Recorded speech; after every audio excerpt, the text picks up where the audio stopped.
बोलो भागवत भगवान की जय। एकादश स्कंद 29वां अध्याय। भागवत धर्मों का निरूपण और उद्धव जी का बद्रिकाश्रम गमन। उद्धव जी ने कहा, अच्युत, जो अपना मन वश में नहीं कर सकते उसके लिए आपकी बतलाई हुई इस योग साधना को तो मैं बहुत ही कठिन समझता हूँ। अतः आप कोई ऐसा और सरल उपाय ढूंढिए जिससे मनुष्य अनायास ही परम पद प्राप्त कर सके। कमल नयन, आप जानते ही हैं, अधिकांश योगी जब अपने मन को एकाग्र करने लगते हैं तब वे बार बार चेष्टा करने पर भी सफल होने के कारण हार मान लेते हैं और उसे वश न करने पर दुखी हो जाते हैं। पद्मलोचन, आप विश्वेश्वर हैं, आपके द्वारा ही सारे संसार का नियमन होता है। इसी से सारा संसार विचार में चतुर मनुष्य आपके आनंदवर्षी चरण कमलों की शरण लेते हैं, अनाशा ही सिद्धि प्राप्त कर लेते हैं। आपकी माया उनका कुछ बिगाड़ नहीं सकती, क्योंकि उन्हें योग साधन और कर्मानुष्ठान का अभिमान नहीं होता।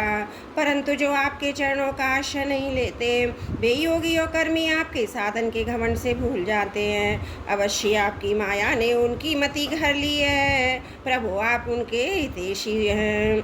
आप अपने अनन्य शरणागत बलि आदि सेवकों के अधीन हो जाएंगे। आपके लिए कोई आश्चर्य की बात नहीं, क्योंकि आपने राम अवतार ग्रहण करके प्रेमवश वानरों से भी मित्रता का निर्वाह किया। यद्यपि ब्रह्मा आदि लोकेश्वरगण भी अपने दिव्य किरीटों को आपके चरण कमल रखने की चौकी पर रगड़ते रहते हैं। प्रभु आपके लिए प्रियतम स्वामी और आत्मा हैं। आप अपने अनन्य शरणागतों को सब कुछ दे देते हैं। आपने बलि, प्रहलाद और अपने भक्तों को जो कुछ दिया उसे जानकर ऐसा कौन पुरुष होगा जो आपको छोड़ देगा। यह बात किसी प्रकार बुद्धि में नहीं आती कि भला कोई विचारमान विस्मृति के गर्त में डालने वाले तुच्छ विषयों में ही फंसा रहने वाले भोगों को क्यों चाहेगा। हम लोग आपके चरण कमलों की रज के उपासक हैं। हमारे लिए दुर्लभ ही क्या है भगवान, आप समस्त प्राणियों के अंतकरण में अंतर्यामी रूप से बाहर गुरु रूप से स्थित होकर उनके सारे पाप ताप मिटा देते हैं और अपने वास्तविक स्वरूप को उनके प्रति प्रकट कर देते हैं। बड़े बड़े ब्रह्मज्ञानी ब्रह्मा जी के समान लंबी आयु पाकर भी आपके उपकारों का बदला नहीं चुका सकते। इसी से वे आपके उपकारों का स्मरण करके क्षण क्षण अधिक आनंद का अनुभव करते रहते हैं। श्री सुखदेव जी कहते हैं, परीक्षित, भगवान श्री कृष्ण ब्रह्मादि ईश्वर के भी ईश्वर हैं। वे ही 17 आदि गुणों के द्वारा ब्रह्मा विष्णु रुद्र का रूप धारण करके जगत की उत्पत्ति स्थिति आदि के खेल खेला करते हैं। जब उद्धव जी ने अनुराग भरे चित्त से उनसे यह प्रश्न किया तब उन्होंने मंद मंद मुस्काकर बड़े प्रेम से कहना प्रारंभ किया। श्री भगवान ने कहा, प्रिय उद्धव, अब मैं तुम्हें अपने उन मंगलमय भागवत धर्मों का उपदेश करता हूँ जिनकी श्रद्धा पूर्वक आचरण करके मनुष्य संसार रूप दुर्जय मृत्यु को अनायास ही जीत लेता है। उद्धव जी, मेरे भक्त को चाहिए अपने सारे कर्म मेरे लिए ही करे। धीरे धीरे उनको करते समय मेरे स्मरण का अभ्यास बढ़ाए। कुछ ही दिनों में उसके मन और चित्त मुझ में समर्पित हो जाएंगे। उसके मन और आत्मा मेरे ही धर्मों में रम जाएंगे। मेरे भक्त साधु जन जिन पवित्र स्थानों में निवास करते हों उन्हीं में रहें। देवता, असुर अथवा मनुष्यों को तो मेरे अनन्य भक्त हों, उनके आचरणों का अनुसरण करें।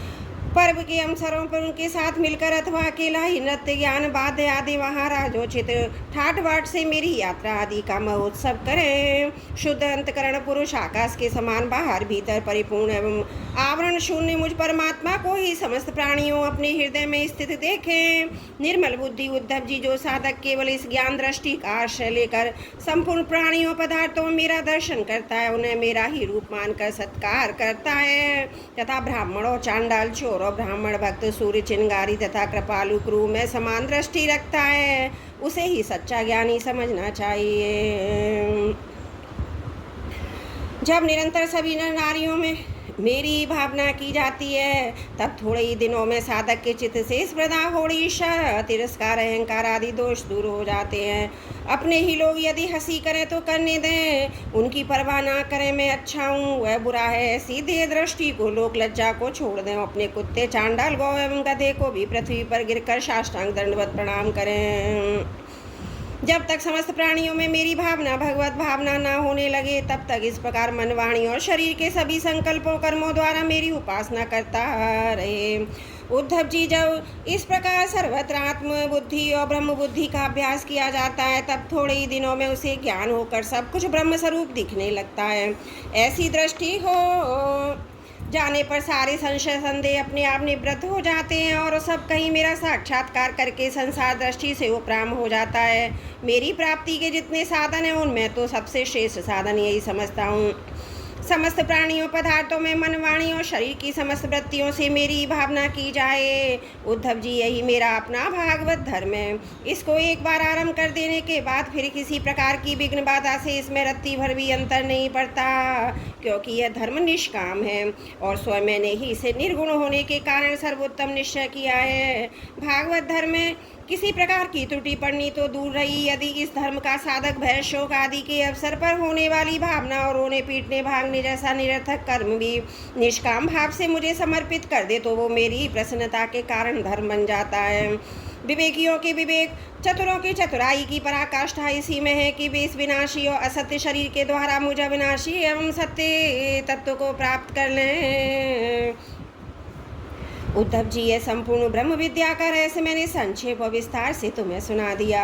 इस रहस्य को समझना मनुष्यों की तो कौन कहे, देवताओं के लिए भी अत्यंत कठिन है। मैंने जिस स्पष्ट और युक्ति युक्त का ज्ञान वर्णन बार बार किया, इसको मर्म को तो समझ लेना है। उसके हृदय की संशय ग्रंथियाँ छिन्न भिन्न हो जाती हैं और मुक्त हो जाता है। मैंने तुम्हारे प्रश्न का भली भांति खुलासा कर दिया। जो पुरुष हमारे प्रश्नोत्तर का विचार पूर्वक धारण करेगा वह वेदों में परम रहस्य सनातन परब्रह्म को प्राप्त कर लेगा। जो पुरुष मेरे भक्तों को इसी भली भांति स्पष्ट करके समझाएगा, उस ज्ञानदाता को मैं प्रसन्न मन से अपना स्वरूप तक दे डालूंगा, उसे आत्मज्ञान करा दूंगा। उद्धव जी, ये तुम्हारा मेरा संवाद स्वयं तो परम पवित्र है ही, दूसरों को भी पवित्र करने वाला है। जो प्रतिदिन इसका पाठ करेगा, दूसरों को सुनाएगा, वह इस ज्ञान दीपक के द्वारा दूसरों को मेरा दर्शन कराने के कारण पवित्र हो जाएगा। जो कोई एकाग्रचित से इसे श्रद्धा पूर्वक नित्य सुनेगा, उसे मेरी पराभक्ति प्राप्त होगी और कर्म बंधन से मुक्त हो जाएगा। प्रिय सखे, तुमने भली भांति ब्रह्म का स्वरूप समझ लिया ना, और तुम्हारे चित्त का मोह एवं शोक तो दूर हो गया है ना। तुम इसे दाम्भिक नास्तिक शठ अश्रद्धालु भक्तिहीन अद्वैत पुरुष को भी कभी मत देना। जो इन दोषों से रहित हो, ब्राह्मण भक्त हो, प्रेमी हो, साधु स्वभाव हो और जिसका चरित्र पवित्र हो, उसी को ये प्रसंग सुनाना चाहिए। यदि शूद्र और स्त्री भी मेरे प्रति प्रेम भक्ति रखते हो तो उन्हें भी उसका उपदेश करना चाहिए। जैसे दिव्य अमृत पान कर लेने पर कुछ भी पीना शेष नहीं रहता, वैसे ही जान लेने पर जिज्ञासु के लिए ये कुछ भी जानना शेष नहीं रहता। प्यारे उद्धव, मनुष्यों को ज्ञान, कर्म, योग, वाणिज्य और राजदंड आदि से क्रमशः मोक्ष, धर्म, काम और अर्थ रूप फल प्राप्त होते हैं, परंतु तुम्हारे जैसे अनन्य भक्तों के लिए चारों प्रकार का फल केवल मैं ही हूँ। जिस समय मनुष्य समस्त कर्मों का परित्याग करके मुझे आत्मसमर्पण कर देता है, उस समय ये मेरा विशेष माननीय हो जाता है और मैं उसे उसके जीवत्व से छुड़ाकर अमृत स्वरूप मोक्ष की प्राप्ति करा देता हूँ और वो मुझसे मिलकर मेरा स्वरूप हो जाता है। श्री सुखदेव जी कहते हैं, परीक्षित, अब उद्धव जी योग मार्ग का पूरा उपदेश प्राप्त कर चुके थे। भगवान श्री कृष्ण की बात सुनकर उनकी आंखों में आंसू उमड़ आए। प्रेम की बाढ़ से गला रुध गया, चुपचाप हाथ जोड़े रह गए और वाणी से कुछ बोला न गया। उनका चित्त प्रेमावेश से विहल हो रहा था। उन्होंने धैर्यपूर्वक उसे रोका। अपने को अत्यंत सौभाग्यशाली अनुभव करते हुए सिर से यदुवंश शिरोमणि भगवान श्री कृष्ण के चरणों को स्पर्श किया तथा हाथ जोड़कर उनसे प्रार्थना की। उद्धव जी ने कहा, प्रभु, आप माया और ब्रह्मा आदि के भी मूल कारण हैं। मैं मोह के आनंदकार में भटक रहा था, आपके सत्संग से वह सदा के लिए भाग गया। भला तो अग्नि के पास पहुंच गया, उसके सामने क्या शीत अंधकार और कारण मन होने वाला भय ठहर सकते हैं। भगवान, आपकी मोहनी माया ने मेरा ज्ञान दीपक छीन लिया था, परंतु आपने कृपा करके वह फिर अपने सेवक को लौटा दिया। आपने मेरे ऊपर महान अनुग्रह की वर्षा की है। ऐसा कौन होगा जो आपके इस कृपा प्रसाद का अनुभव करके भी आपके चरण कमलों की शरण छोड़ दे और किसी दूसरे का सहारा ले। आपने अपनी माया से शशिवद्धि के लिए दाशार्य, वृष्णि, अंधक और सात्यवंशी यादवों के साथ मुझे सुदृढ़ स्नेहपात से बांध दिया था। आज आपने आत्मोद की तीखी तलवार से उस बंधन को अनासी काट डाला। महायोगेश्वर, मेरा आपको नमस्कार है। अब आप कृपा करके मुझे शरणागत को ऐसी आज्ञा दीजिए जिसके आपके चरण कमलों में मेरी अनन्य भक्ति बनी रहे। भगवान श्री कृष्ण ने कहा, उद्धव जी, अब तुम मेरी आज्ञा से बद्रीवन में चले जाओ। वहाँ मेरा ही आश्रम है। वहाँ मेरे चरण कमलों के 2 वन गंगा जल का स्नान पान के द्वारा सेवन करके तुम पवित्र हो जाओगे। अलकनंदा के दर्शन मात्र से तुम्हारे सारे पाप ताप नष्ट हो जाएंगे। प्रिय उद्धव, तुम वहाँ वृक्षों की छाल पहनना बन के कंद मूल फल खाना और किसी भोग की अपेक्षा न रखकर निष्प्रह वृत्ति से अपने अपने में मस्त रहना। सर्दी गर्मी सुख दुख जो कुछ आ पड़े उसे समझ कर सहना। स्वभाव सौम्य रखना, इंद्रियों को वश में रखना, चित्त शांत रहे, बुद्धि समाहित रहे और तुम स्वयं मेरे स्वरूप के ज्ञान अनुभव में डूबे रहना। मैंने तुम्हें जो कुछ शिक्षा दी है उसका एकांत में विचार पूर्वक अनुभव करते रहना। अपनी वाणी चित्त मुझ में ही लगाए रहना। मेरे बतलाए हुए भागवत धर्म में प्रेम से रम जाना। अंत में तुम त्रिगुणों और उनसे संबंध रखने वाली गतियों को पार करके उनसे मेरे परमार्थ स्वरूप में मिल जाओगे। श्री सुखदेव जी कहते हैं, परीक्षित, भगवान श्री कृष्ण के स्वरूप का ज्ञान संसार के भेद भ्रम को छिन्न भिन्न कर देता है। जब उन्होंने स्वयं उद्धव जी को ऐसा उपदेश किया तो उन्होंने उनकी परिक्रमा की, उनके चरणों पर सिर रख दिया। इसके संदेह नहीं कि उद्धव जी संयोग वियोग से होने वाले एक सुख दुख के जोड़े से परे थे, क्योंकि वे भगवान के निर्द्वंद शरणों की शरण ले चुके थे। फिर भी वहाँ से चलते समय उनका चित्त प्रेमावेश से भर गया। उन्होंने अपने नेत्रों की झरती हुई यशोधारा से भगवान के चरण कमलों को भिगो दिया। परीक्षित, भगवान के प्रति प्रेम करके उसका त्याग करना संभव नहीं है। उन्हीं के वियोग की कल्पना से उद्धव जी कातर हो गए, उनका त्याग करने में समर्थ न हुए, बार बार बेहल होकर मूर्छित होने लगे। कुछ समय के बाद उन्होंने भगवान श्री कृष्ण के चरणों की पादुकाएं अपने सिर पर रख लीं।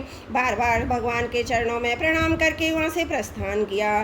भगवान के परम प्रेमी भक्त उद्धव जी हृदय में उनकी दिव्य छवि धारण किए बद्रिकाश्रम पहुँचे। वहाँ उन्होंने तपोमय जीवन व्यतीत करके जगत के एकमात्र हितैषी भगवान श्री कृष्ण के उपदेश अनुसार उनकी सर्वभूत परम गति प्राप्त की। भगवान शंकर आदि योगेश्वर भी सच्चिदानंद स्वरूप भगवान श्री कृष्ण के चरणों की सेवा किया करते हैं। उन्होंने स्वयं श्रीमुख से अपने परम प्रेमी भक्त उद्धव के लिए इस ज्ञान अमृत का वितरण किया। ये ज्ञान अमृत आनंद महासागर का सार है। जो श्रद्धा के साथ इसका सेवन करता है वह तो मुक्त हो ही जाता है, उसके संग से सारा जगत मुक्त हो जाता है। परीक्षित, जैसे भौरा विभिन्न पुष्पों से उनका सार मधु संग्रह कर लेता है, वैसे ही स्वयं वेदों को प्रकाशित करने वाले भगवान श्री कृष्ण ने भक्तों को संसार से मुक्त करने के लिए ही ज्ञान और विज्ञान का सार निकाला है। उन्होंने जरा रोग आदि भय की निवृत्ति के लिए क्षीर समुद्र से अमृत भी निकाला था तथा इन्हें क्रमशः अपने निवृत्ति मार्गी और प्रवृत्ति मार्गी भक्तों को बुलाया। वे ही पुरुषोत्तम भगवान श्री कृष्ण सारे जगत के मूल कारण हैं। मैं उनके चरणों में नमस्कार करता हूँ। बोलो भागवत भगवान की जय। एकादश स्कंद 29वां अध्याय समाप्त। त्रुटियों के लिए क्षमा प्रार्थी हूँ। बोलो भागवत भगवान की जय।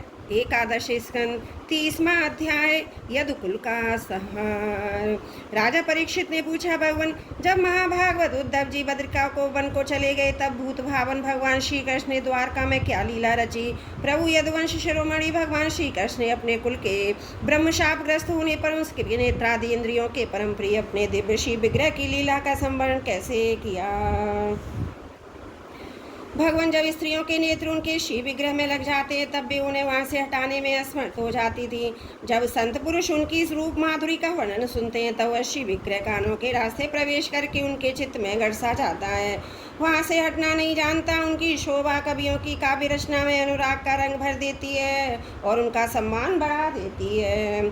इसके संबंध में तो कहना ही क्या है। महाभारत के युद्ध के समय जब वे हमारे दादा अर्जुन के रथ पर बैठे हुए थे, उस समय जिन योद्धाओं ने उन्हें देखते देखते शरीर त्याग किया, उन्हें सारूप मुक्ति मिल गई। उन्होंने अपना ऐसा अद्भुत श्री विग्रह किस प्रकार अंतर ध्यान किया? श्री सुखदेव जी कहते हैं, परीक्षित, जब भगवान श्री कृष्ण ने देखा कि आकाश पृथ्वी अंतरिक्ष में बड़े बड़े उत्पात शुगुन हो रहे हैं, तब उन्होंने सुधर्मा सभा में उपस्थित सभी यदुवंशियों से ये बात कही, शेष यदुवंशियों, ये देखो द्वारका में बड़े बड़े भयंकर उत्पात होने लगे। साक्षात यमराज की दुर्दशा के समान हमारे महान अनिष्ट के सूचक हैं। अब हमें यहाँ घड़ी दो घड़ी भी नहीं ठहरना चाहिए। स्त्रियाँ बच्चे बूढ़े यहाँ से शंखोद्धार चलने क्षेत्र में चले जाएं, हम लोग प्रवास क्षेत्र में चले। आप सब जानते हैं कि वहाँ सरस्वती पश्चिम की ओर बह रही हैं, समुद्र में जा मिली हैं। वहाँ हम स्नान करके पवित्र होंगे, उपवास करेंगे और एकाग्र चित्त से स्नान चंदन आदि सामग्रियों से देवताओं की पूजा करेंगे। वहाँ स्वस्ति वाचन के बाद हम लोग गौ भूमि सोना वस्त्र हाथी घोड़े रथ घर आदि के द्वारा महात्मा ब्राह्मणों का सत्कार करेंगे। यह विधि सब प्रकार के अमंगलों का नाश करने वाली है, परम मंगल की जननी है। शेष यदुवंशियों देवता ब्राह्मणों गौं की पूजा ही प्राणियों के जन्म का परम धाम है। परीक्षित सभी वृद्ध यदुवंशियों ने भगवान श्री कृष्ण की ये बात सुनकर तथास्तु कहकर उसका अनुमोदन किया और तुरंत नौकाओं से समुद्र पार करके रथों द्वारा प्रवास क्षेत्र की यात्रा की। वहां पहुंचकर यादवों ने यदुवंश शिरोमणि भगवान श्री कृष्ण के आदेशानुसार बड़ी श्रद्धा भक्ति से शांति पाठ आदि तथा और भी सब प्रकार के मंगलमय कृत्य किए। ये सब तो उन्होंने किया, परंतु देव ने उनकी बुद्धि हर ली और भी मेरी एक नामक मदिरा का पान करने लगे, जिसके नशे से बुद्धि भ्रष्ट हो गई। वह पीने में अवश्य मीठी लगती थी, परंतु परिणाम में सर्वनाश करती थी। उस तीव्र मदिरा के पानी से सबके सब उन्मत्त हो गए। वे घमंडी वीर एक दूसरे से लड़ने झगड़ने लगे। सच पूछो तो श्री कृष्ण की माया से वे मूढ़ हो रहे थे। उस समय वे क्रोध में भर भर कर एक दूसरे पर आक्रमण करने लगे। धनुष बाण तलवार भाले गदा तोमर शस्त्री और अस्त्र शस्त्रों से वहाँ समुद्र तट पर एक दूसरे से भिड़ गए।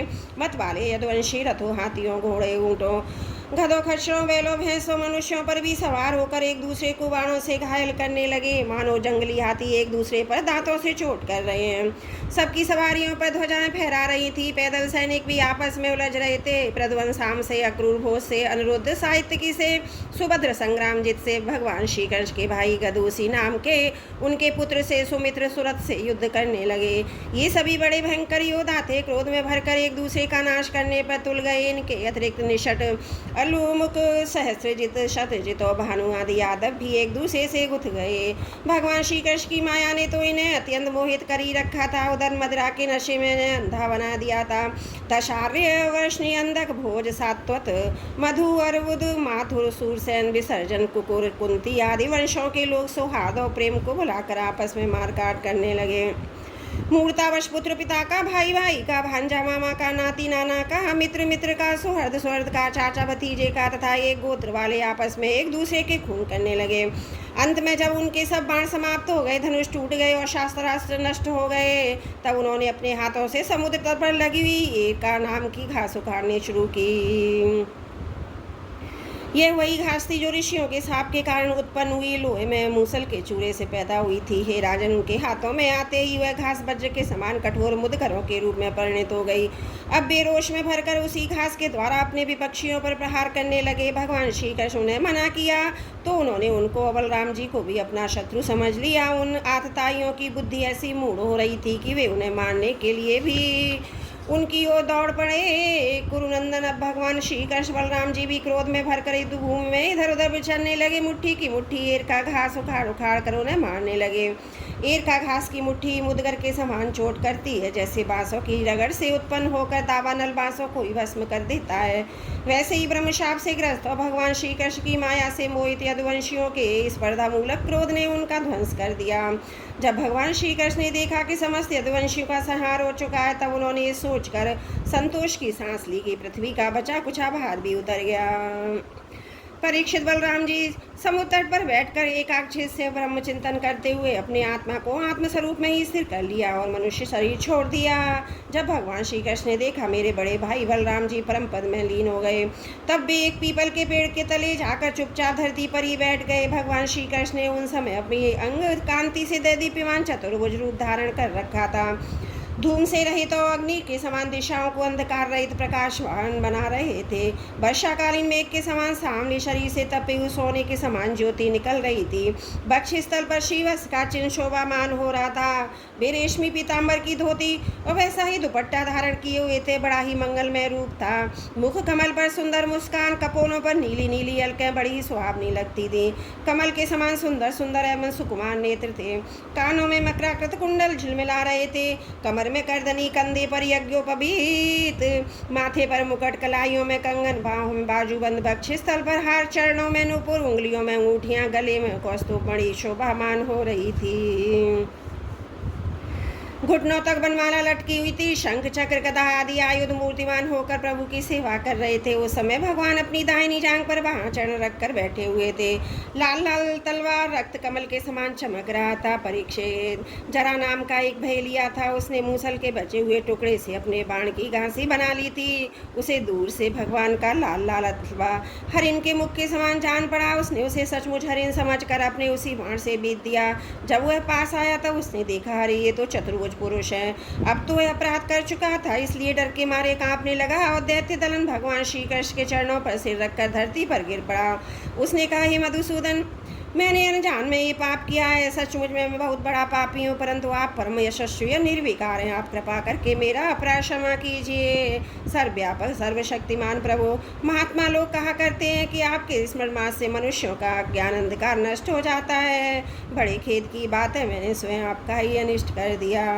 वैकुंठान में निरपराध हिरणों को मारने वाला महापापी हूँ। आप मुझे अभी अभी मार डालिए, क्योंकि मर जाने पर मैं कभी आप जैसे महापुरुषों का ऐसा अपराध नहीं करूँगा। भगवान संपूर्ण विद्याओं के पारदर्शी ब्रह्मा जी, उनके पुत्र रुद्रादि भी आपकी योग माया का विलास नहीं समझ पाते, क्योंकि उनकी दृष्टि भी आपकी माया से आवृत है। ऐसी अवस्था में हमारे जैसे पापियों ने लोग उसके विषय में कह ही क्या सकते हैं।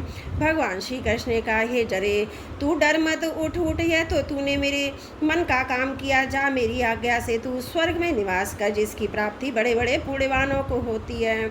श्री सुखदेव जी कहते हैं, परीक्षित, भगवान श्री कृष्ण तो अपनी इच्छा से शरीर धारण करते हैं। जब उन्होंने जराव्यात को ये आदेश दिया तब उसने उसकी 3 बार परिक्रमा की, नमस्कार किया, विमान पर सवार होकर स्वर्ग को चला गया। भगवान श्री कृष्ण का सारथी दारुक उनके स्थान का पता लगाता हुआ उनके द्वारा धारण की हुई तुलसी की गंध से युक्त वायु सूंघकर और उससे होने के स्थान का अनुमान लगाकर सामने की ओर गया।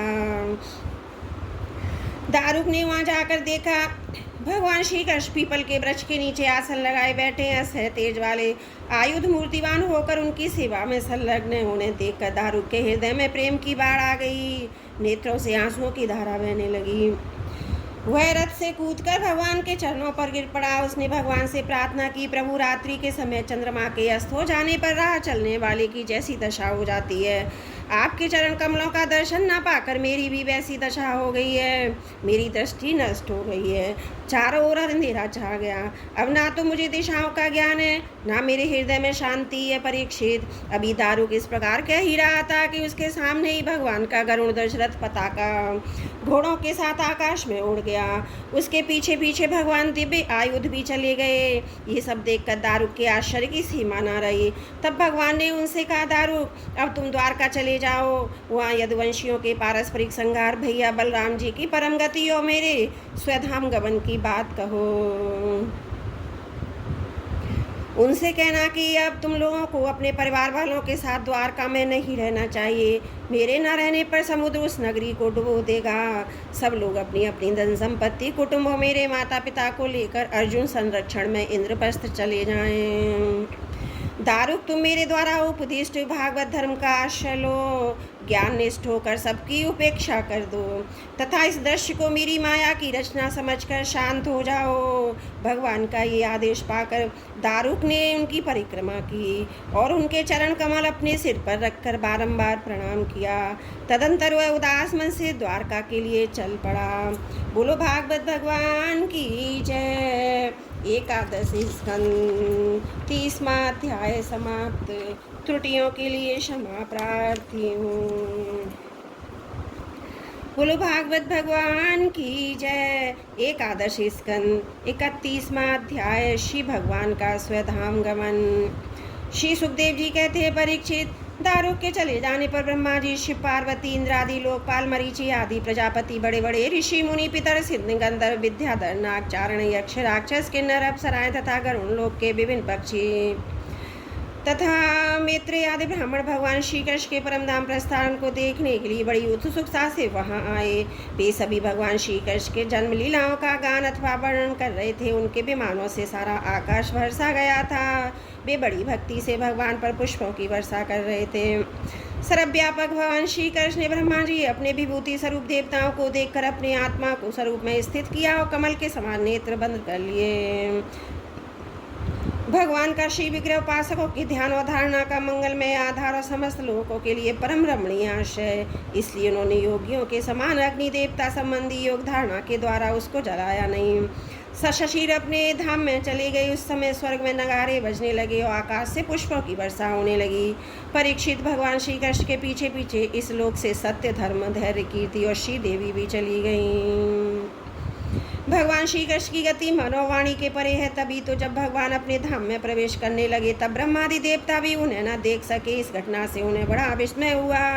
जैसे बिजली मेघमंडल को छोड़कर जब आकाश में प्रवेश करती है तब मनुष्य उसकी चाल नहीं देख पाते, वैसे ही बड़े बड़े देवता भी श्री कृष्ण गति के संबंध में कुछ न जान सके। ब्रह्मा जी और भगवान शंकर आदि देवता भगवान की तरह परम योगमयी गति देखकर बड़े विस्मय के साथ उनकी प्रशंसा करते अपने अपने लोग चले गए। परीक्षित, जैसे नट अनेकों प्रकार के स्वांग बनाता है परंतु चलता रहता है, इससे निर्लेप, वैसे ही भगवान का मनुष्यों के साथ जन्म लेना, लीला करना, फिर उसे संवरण कर देना उनकी माया का विलास मात्र है, अभिनय मात्र है। वे स्वयं इस जगत की सृष्टि करके इसमें प्रवेश करके विहार करते हैं, अंत में संहार लीला करके अपने अनंत महिमा में स्वरूप में ही स्थित हो जाते हैं। सांदीपनी गुरु का पुत्र यमपुरी चला गया था परंतु उसे वे मनुष्य शरीर के साथ लौटा लाए। तुम्हारा ही शरीर भस्म से जल चुका था परंतु उन्होंने तुम्हें जीवित कर दिया। वास्तव में उनकी शरणागत वत्सलता ऐसी ही है, और तो क्या कहूँ। उन्होंने कालों के महाकाल भगवान शंकर को भी युद्ध में जीत लिया। अत्यंत अपराधी, अपने शरीर पर ही प्रहार करने वाले व्याध को भी सदैव स्वर्ग भेज दिया। प्रिय परीक्षित, ऐसी अवस्था में क्या वे अपने शरीर को सदा के लिए यहाँ नहीं रख सकते थे? अवश्य रख सकते थे। यद्यपि भगवान श्री कृष्ण संपूर्ण जगत की स्थिति, उत्पत्ति और संहार के निरपेक्ष कारण है, संपूर्ण शक्तियों के धारण करने वाले, तथापि उन्होंने अपने शरीर को इस संसार में बचा रखने की इच्छा नहीं की थी। इससे उन्होंने दिखाया कि इस मनुष्य शरीर से मुझे क्या प्रयोजन है। आत्मनिष्ठ पुरुषों के लिए ये आदर्श है कि वे शरीर रखने की चेष्टा करें। जो पुरुष प्रातःकाले उठकर भगवान श्री कृष्ण के परम धाम गमन की इस कथा का एकरता भक्ति के साथ कीर्तन करेगा, उसे भगवान का वही सर्वश्रेष्ठ परम पद प्राप्त होगा। इधर दारुक भगवान श्री कृष्ण की विरह से व्याकुल होकर द्वारका आया और वसुदेव जी था उग्रसेन के चरणों पर गिरकर उन्हें आंसुओं से भिगोने लगा। परीक्षित, उसने अपने को संभाल कर यदुवंशियों के विनाश का पूरा विवरण कर सुनाया। उसे सुनकर लोग बहुत ही दुखी हुए और मारे शोक के मूर्छित हो गए। भगवान श्री कृष्ण के वियोग से व्याकुल होकर वे लोग सिर पीटते हुए वहाँ तुरंत पहुँचे जहाँ उनके भाई बंधु निष्प्राण होकर पड़े हुए थे। देवकी रोहिणी और वसुदेव जी अपने प्यारे पुत्र श्री कृष्ण और बलराम को न देखकर शोक की पीड़ा से बेहोश हो गए। उन्होंने भगवत विरह से व्याकुल होकर वही अपने प्राण छोड़ दिए। स्त्रियां अपने अपने पतियों के शव पहचान कर उन्हें हृदय से लगा लिया और उसके साथ चिता पर बैठकर भस्म हो गई। बलराम जी की पत्नियां उनके शरीर को, वसुदेव की पत्नियां उनके शव को, भगवान की पुत्र वधुएं और पतियों की लाशों को लेकर अग्नि में प्रवेश कर गई। भगवान श्री कृष्ण, रुक्मणी और पटरानी उनके ध्यान में मगन होकर अग्नि में प्रविष्ट हो गए। परीक्षित, अर्जुन अपने प्रियतम सखा भगवान श्री कृष्ण के विरह से पहले तो अत्यंत व्याकुल हो गए, फिर उन्होंने उन्हीं के गीतोक्त सपुदेव से स्मरण कर अपने मन को संभाला। यदुवंश के मृत व्यक्तियों में जिनको कोई पिंड देने वाला न था उनका श्राद्ध अर्जुन ने क्रमशः विधिपूर्वक करवाया। महाराज, भगवान के न रहने पर समुद्र ने एकमात्र भगवान श्री कृष्ण का निवास स्थान छोड़कर एक ही क्षण में सारी द्वारका को डुबो दिया। भगवान श्री कृष्ण वहाँ सभी सदा सर्वदा निवास करते हैं। वह स्थान स्मरण मास से ही सारे पाप तापों का नाश करने वाला, स्वर मंगलों को भी मंगल बनाने वाला। प्रिय परीक्षित, पिंडदान के अनंतर बची कुची स्त्रियां, बच्चों, बूढ़ों को लेकर अर्जुन इंद्रप्रस्थ आए। वहाँ सबको यथायोग्य बसाकर अनिरुद्ध के पुत्र वज्र का राज्याभिषेक कर दिया। राजन, तुम्हारे दादा युधिष्ठिर अपने पांडवों को अर्जुन से ये बात मालूम हुई यदुवंशियों का संहार हो गया है, तब उन्होंने अपने वंशधर तुम्हें ये राजपत्र अभिषिक्त कर दिया। हिमालय की वीर यात्रा की मैंने तुम्हें देवताओं के भी आराध्य देव भगवान श्री कृष्ण की जन्मलीला और कर्मलीला सुनाई। जो मनुष्य श्रद्धा के साथ इसका कीर्तन करता है वह समस्त पापों से मुक्त हो जाता है। परीक्षित, जो मनुष्य इस प्रकार भक्त व्यवहारी निखिल सौंदर्य माधुर्य निधि श्री कृष्णचंद्र के अवतार संबंधी रुचिर पराक्रम में श्रीमद् भागवत महापुराण में तथा दूसरे पुराणों में वर्णित परमानंदमयी बाल लीला, किशोर लीला आदि का संकीर्तन करता हुआ परमहंस मुनिंद्रों के अंतिम प्राप्तव्य श्री कृष्ण के चरणों में पराभक्ति प्राप्त कर सकता है। बोलो भागवत भगवान की जय। श्रीमद्भागवत महापुराण एकादशी स्कंद 31वां अध्याय समाप्त। त्रुटियों के लिए क्षमा प्रार्थी हूँ। बोलो भागवत भगवान की जय। ओम नमो भगवते वासुदेवाय। श्रीमद्भागवत महापुराण द्वादश स्कंद पहला अध्याय। कलयुग के राजवंशों का वर्णन। राजा परीक्षित ने पूछा, भगवान यदुवंश शिरोमणि भगवान श्री कृष्ण जब अपने परमधाम पधार गए तब पृथ्वी पर किस वंश का राज्य हुआ तथा अब किसका राज्य होगा, आप कृपा करके मुझे बतलाइए। श्री सुखदेव जी ने कहा, प्रिय परीक्षित, मेरे तुम्हें नवे स्कंद में ये बात बतलाई थी कि जरासंध के पिता बृहद्रथ के वंश में अंतिम राजा होगा पुरंजय अथवा रिपुंजय। उसके मंत्री का नाम होगा शुनक। वह अपने स्वामी को मार डालेगा, अपने पुत्र प्रद्योत को राज सिंहासन पर अभिषिक्त करेगा। प्रद्योत का पुत्र होगा पालक, पालक का विशाखयूप, विशाखयूप का राजक और राजक का पुत्र होगा नंदीवर्धन। प्रद्योत वंश में यही 5 नरपति होंगे, उनकी संज्ञा होगी प्रद्योतन। ये 138 वर्ष तक पृथ्वी का उपयोग करेंगे। इसके पश्चात शिशुनाग नाम का राजा होगा। शिशु नाम का काकवर्ण, उसका क्षेमधर्मा और क्षेमधर्मा का पुत्र होगा क्षेत्रज्ञ। क्षेत्रज्ञ का विदिशार, उसका अजात शत्रु। फिर धर्वक और धर्वक का पुत्र अजय होगा। अजय से नंदीवर्धन और से महानंदी का जन्म होगा। शिशुनाग वंश में ये 10 राजा होंगे। ये सब मिलकर कलयुग में 360 वर्ष तक पृथ्वी पर राज करेंगे। प्रिय परीक्षित, महानंदी की शुद्रा पत्नी के गर्भ से नंद नाम का पुत्र होगा। वह बड़ा बलवान होगा। महानंदी महापद नामक निधि का अधिपति होगा, इसलिए लोग उसे महापद भी कहेंगे। वह क्षत्रिय राजाओं के विनाश का कारण बनेगा, तभी से राजा लोग प्राय शूद्र और धार्मिक हो जाएंगे। महापद पृथ्वी का एक क्षत्र शासक होगा, उसके शासन का उल्लंघन कोई भी नहीं कर सकेगा। क्षत्रियों के विनाश में हेतु होने की दृष्टि से तो उसे दूसरा परशुराम ही समझना चाहिए। उसके सुमाले और 8 पुत्र होंगे, वे सभी राजा होंगे और 100 वर्ष तक इस पृथ्वी का उपभोग करेंगे। कौटिल्य, वात्स्यायन और चाणक्य नाम से प्रसिद्ध एक ब्राह्मण विश्वविख्यात नंद उनके सुमाले आदि 8 पुत्रों का नाश कर डालेगा। उनका नाश हो जाने पर कलयुग में मौर्यवंशी नरपति पृथ्वी का राज करेंगे। वही ब्राह्मण पहले चंद्रगुप्त मौर्य को राजा के पद पर अभिषिक्त करेगा। चंद्रगुप्त का पुत्र होगा बारिसार और बारिसार का अशोकवर्धन। अशोकवर्धन का पुत्र होगा सुवश और सुवश का संगत, संगत का शालीशुक और शालीशुक का सोम शर्मा, सोम शर्मा का शतधन्वा और शतधन्वा का पुत्र होगा बृहद्रथ होगा। कुरुवंश विमूढ़ परीक्षित, मौर्य वंश के ये 10 नरपति कलयुग में 133 वर्ष तक पृथ्वी का उपभोग करेंगे। बृहद्रथ का सेनापति होगा पुष्पमित्र शुंग। वह अपने स्वामी को मारकर स्वयं राजा बन बैठेगा। पुष्पमित्र का अग्निमित्र और अग्निमित्र का सुज्येष्ठ होगा। सुज्येष्ठ का वसुमित्र, वसुमित्र का भद्रक और भद्रक का पुलिंद, पुलिंद का घोष और घोष का पुत्र होगा वज्रमित्र। वज्रमित्र व भागवत और भागवत का पुत्र होगा देवभूति। शुंग वंश के 10 नरपति 112 वर्ष तक पृथ्वी का पालन करेंगे।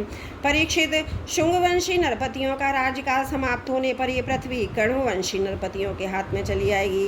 कर्णवंशी नरपति अपने पूर्ववर्ती राजाओं की अपेक्षा कम गुण वाले होंगे। शुंगवंश का अंतिम नरपति देवभूति बड़ा ही लंपट होगा। उसे उसका मंत्री कर्णवंशी वसुदेव मार डालेगा, अपने बुद्धिबल से स्वयं राज्य करेगा।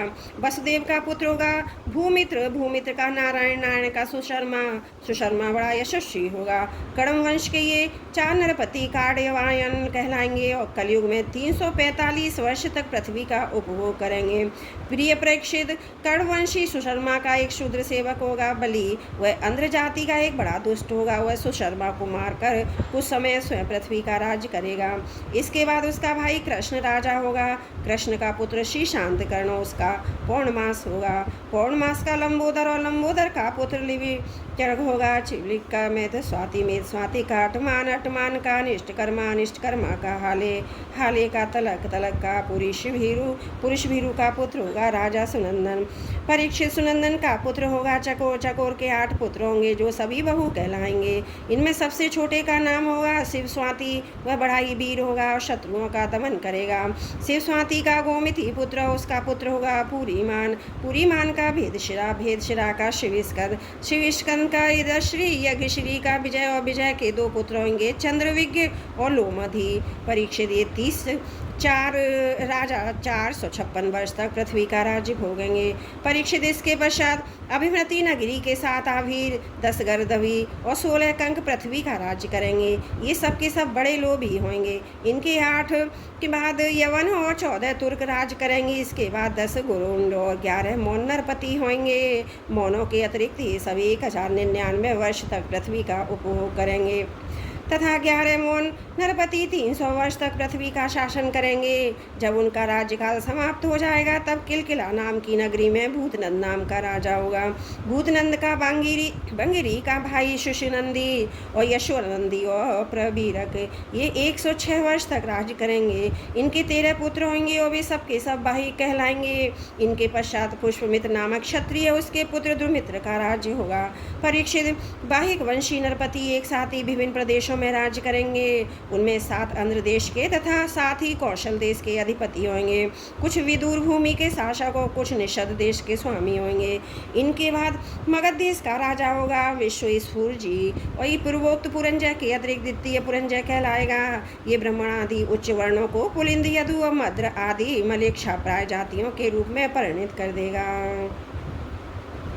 इसकी बुद्धि इतनी दुष्ट होगी कि ब्राह्मण क्षत्रिय वैश्यों का नाश करके शूद्र प्राय जनता की रक्षा करेगा।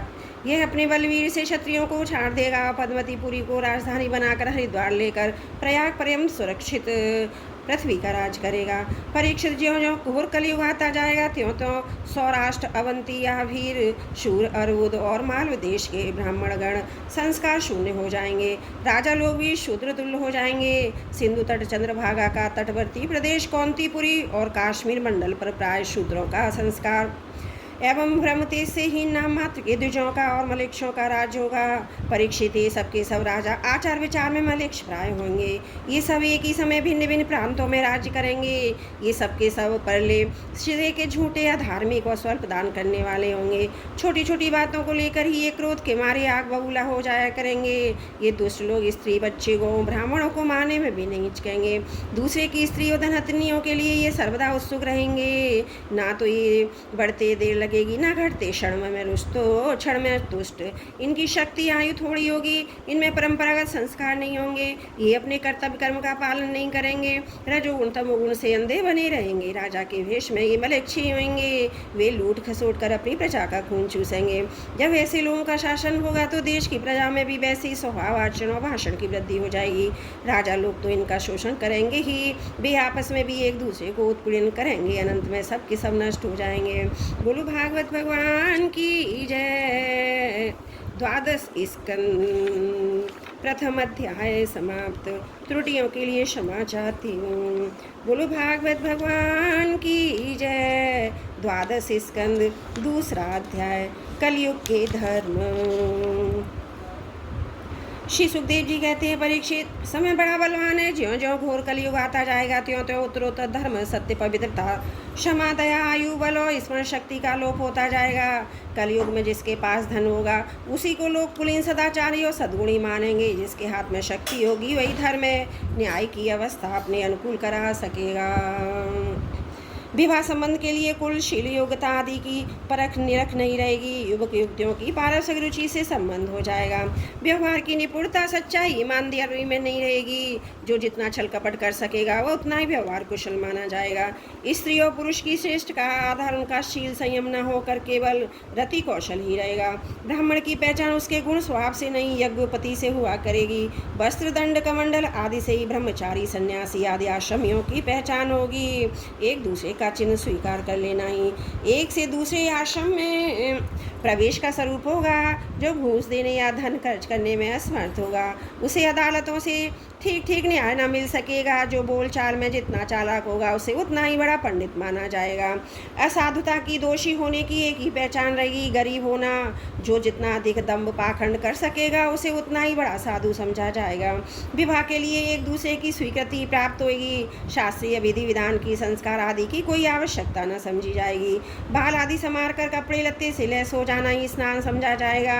लोग दूर के तालाब को तीर्थ मानेंगे और निकट के तीर्थ गंगा गोमती माता पिता आदि की उपेक्षा करेंगे। सिर पर बड़े बड़े बाल काकुल रखना शारीरिक सौंदर्य का चिन्ह समझा जाएगा। जीवन का सबसे बड़ा पुरुषार्थ होगा अपना पेट भर लेना। जो जितनी ढिठाई से बात कर सकेगा उसे उतना ही सच्चा समझा जाएगा। योग्यता चतुराई का सबसे बड़ा लक्षण यह होगा कि मनुष्य अपने कुटुंब का पालन कर ले। धर्म का सेवन यश के लिए किया जाएगा। इस प्रकार जब सारी पृथ्वी पर दुष्टों का बोलबाला हो जाएगा तब राजा होने का कोई नियम न रहेगा।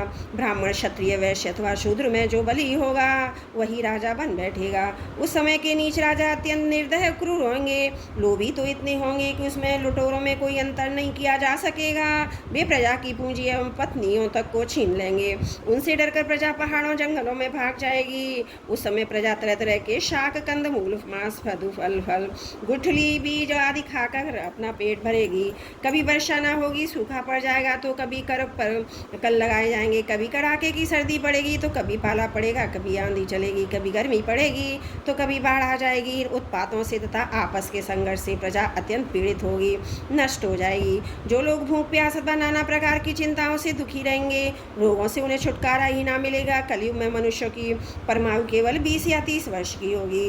परीक्षित कलयुग काल के दोष से प्राणियों के शरीर छोटे छोटे क्षीण और रोगग्रस्त होने लगेंगे। वर्णों आश्रमों का धर्म बतलाने वाला वेद मार्ग नष्ट प्राय हो जाएगा। धर्म में पाखंड की प्रधानता हो जाएगी। राजे महाराजे डाकू लुटेरों के समान हो जाएंगे। मनुष्य चोरी झूठ और निरवधार हिंसा आदि नाना प्रकार के कुकर्मों से जीविका चलाने लगेंगे। चारों वर्णों के लोग शूद्रों के समान हो जाएंगे। गौएं बकरियों की तरह छोटी छोटी और कम दूध देने वाली हो जाएंगी। वानप्रस्थी सन्यासी आदि विरक्त आश्रम वाले भी घर गृहस्थी जुटाकर गृहस्थों का सब व्यवहार करने लगेंगे। जिनसे वैवाहिक संबंध है उन्हीं को अपना संबंधी माना जाएगा। धान जौ गेहूँ आदि धान्यों के पीछे छोटे छोटे होने लगेंगे। वृक्षों में अधिकांश शमी का समान छोटे और कटेले वृक्ष ही रह जाएंगे। बादलों में बिजली तो बहुत चमकेगी परंतु वर्षा कम होगी। गृहस्थों के घर अतिथि सत्कार और वेद ध्वनि से रहित होने के कारण उनमें जनसंख्या घट जाने के कारण सूने सूने हो जाएंगे। परीक्षित अधिक क्या कहें, कलयुग का अंत होते होते मनुष्यों का स्वभाव गधों जैसा दुसह बन जाएगा। लोग प्राय गृहस्थी का भार ढोने वाले और विषयी हो जाएंगे। ऐसी स्थिति में धर्म की रक्षा के लिए सद्गुण स्वीकार करके स्वयं भगवान अवतार करेंगे। प्रिय परीक्षित, सर्वव्यापक भगवान विष्णु सर्वशक्तिमान है। वे सर्वस्वरूप होने पर भी चराचर जगत के सच्चे शिक्षक सद्गुरु। वे साधु सज्जन पुरुषों की धर्म की रक्षा के लिए उनके कर्म का बंधन काट कर उन्हें जन्म मृत्यु के चक्र से छुड़ाने के लिए अवतार ग्रहण करेंगे। उन दिनों शंबल ग्राम में विष्णु यश नाम के एक श्रेष्ठ ब्राह्मण होंगे। उनका हृदय बड़ा उदार और भक्त भक्ति से पूर्ण होगा। उन्हीं के घर कल की भगवान अवतार ग्रहण करेंगे। बोलो कल की भगवान की जय। श्री भगवानी अष्ट सिद्धियों के और समस्त सुदगुणों के एकमात्र आश्रय, समस्त चराचर जगत के वे ही रक्षक और स्वामी हैं। वे देवदत्त नाम शीघ्रगामी घोड़े पर सवार होकर दुष्टों को तलवार के घाट उतार कर ठीक करेंगे। उनके रोम रोम से अतुलनीय तेज की किरणें छिटकती रहेंगी। वे अपने शीघ्रगामी घोड़े से पृथ्वी पर सर्वत्र विचरण करेंगे। राजा के वेश में छिपकर रहने वाले कोटि कोटि डाकुओं का संहार करेंगे। प्रिय परीक्षित, जब सब डाकुओं का संहार हो जाएगा तब नगरी और देश की सारी प्रजा का हृदय पवित्रता से भर जाएगा, क्योंकि भगवान कल्कि के शरीर में ही हुए अंगराग का स्पर्श पाकर अत्यंत पवित्र हुई वायु उनका स्पर्श करेगी। इस प्रकार वे भगवान के शिव विग्रह की दिव्य गंध प्राप्त कर सकेंगे। उनके पवित्र हृदय में सतमूर्ति भगवान वासुदेव विराजमान होंगे। फिर उनकी संतान पहले की भांति हष्टपुष्ट बलवान होने लगेगी। प्रजा के नयन मनोहारी हरि के ही धर्म के रक्षक है, स्वामी है। वे ही भगवान जब कलि के रूप में अवतार ग्रहण करेंगे उसी समय सतयुग का प्रारंभ हो जाएगा और प्रजा की संतान परंपरा स्वयं सतगुण से युक्त हो जाएगी। जिस समय चंद्रमा सूर्य बृहस्पति एक ही समय एक ही साथ पुष्प नक्षत्र के प्रथम पल में प्रवेश करते हैं, एक राशि पर आते हैं, उसी समय सतयुग का प्रारंभ होता है। परीक्षित, चंद्रवंश और सूर्यवंश में जितने राजा हो गए या होंगे उन सबका मैंने संक्षेप में वर्णन कर दिया। तुम्हारे जन्म से लेकर राजा नंद के अभिषेक तक 1115 वर्ष का समय लगेगा।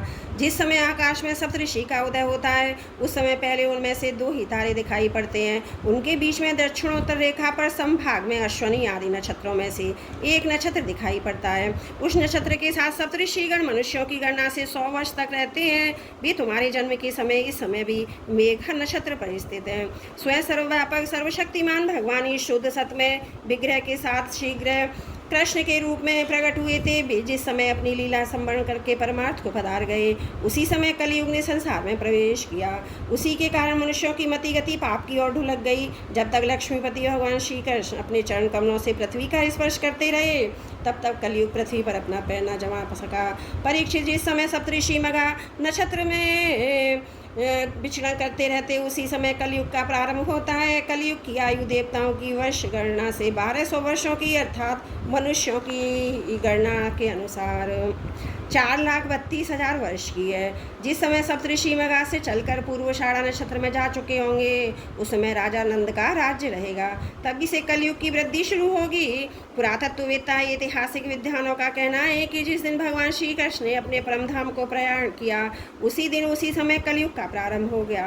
परीक्षित, जब देवताओं की वर्ष गणना के अनुसार 1000 वर्ष बीत चुकेंगे, तब कलयुग के अंतिम दिनों में फिर से कल की भगवान की कृपा से मनुष्यों के मन में सात्विकता का संचार होगा।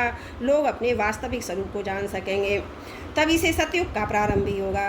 परीक्षित, मैंने तो तुमसे केवल मनुष्य वंश का जो भी संक्षेप में वर्णन किया, मैंने मनुवंश की गणना होती है, वैसे ही प्रत्येक युग में ब्राह्मण वैश्य शूद्रों की भी परंपरा बस समझनी चाहिए। राजन, जिन पुरुषों महात्माओं का वर्णन मैंने तुमसे किया है, अब केवल नाम से ही उनकी पहचान होगी। अब वे ही नहीं, केवल उनकी कथा रह गई है। उनकी कीर्ति ही पृथ्वी पर जहाँ जहाँ सुनने को मिलती है।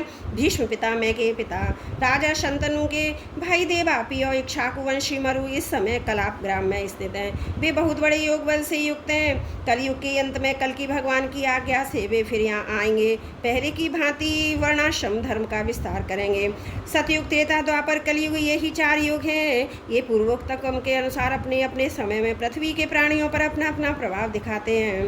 परीक्षित, मैंने तुमसे जिन राजाओं का वर्णन किया है, वे सब और उनके अतिरिक्त दूसरे राजा भी इस पृथ्वी को मेरी मेरी करते रहे, परंतु अंत में मरकर धूल में मिल गए। इस शरीर को भले ही कोई राजा कह ले, परंतु अंत में वह कीड़ा विष्टा अथवा राख के रूप में ही परिणत होगा, राख ही होकर रहेगा। इसी शरीर से या संबंधियों के लिए जो किसी भी प्राणी को सताता है, वह ना तो अपने स्वार्थ जानता है ना परमार्थ, क्योंकि प्राणियों को सताना तो नरक का द्वार है। वो लोग यही सोचा करते हैं, मेरे दादा परदादा इस अखंड भूमंडल का शासन करते थे, अब वह मेरे अधीन किस प्रकार रहें, मेरे बाद मेरे बेटे पोते मेरे वंशज किस प्रकार इसका उपभोग करें। मूर्ख इस आग, पानी और मिट्टी के शरीर को अपना आपा मान बैठते हैं और बड़े अभिमान के साथ डींग हाँकते हैं कि पृथ्वी मेरी है। अंत में वे शरीर और पृथ्वी दोनों को छोड़कर स्वयं ही अदृश्य हो जाते हैं। प्रिय परीक्षित, जो नरपति बड़े उत्साह और बल पौरुष से इस पृथ्वी के उपभोग में लगे रहे, उन सबको काल ने अपने विकराल गाल में धर दबाया। अब केवल इतिहास में उनकी कहानी ही शेष रह गई है। बोलो भागवत भगवान की जय। 12 स्कंद 2 अध्याय समाप्त। त्रुटियों के लिए क्षमा चाहती हूँ।